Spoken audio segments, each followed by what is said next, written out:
जगन्नाथ पुरी मंदिरर तृतीय सीढ़ी रे पाद रखिबाकू कौन पाई बारण करा जाए आसतु जानिबा। मान्यता अनुसार पुरी रे भगवान जगन्नाथଙ୍କ दर्शन करी भक्त माने पाप मुक्त हेबाकू लागिथिले।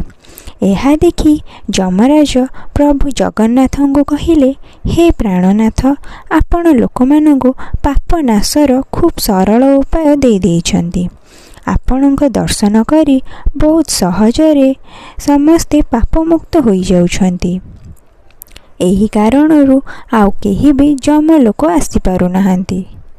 यमराजंकर एही कथा सुनी प्रभु जगन्नाथ कहिले, आपण मंदिरर तृतीय सीढ़ी रे निजर स्थान ग्रहण करंतु, जहाँकि जमशिला नाम नामित हेब। जी भी मोर दर्शन परे एही शिलारे पाद रखिब तार सबु पुण्य नष्ट होइजिब एवं ताकू जमलोक जिबाकू पड़िब। तेणु जगन्नाथ दर्शन परे केबे भी जमशिलारे पाद रखिबा उचित नुहे।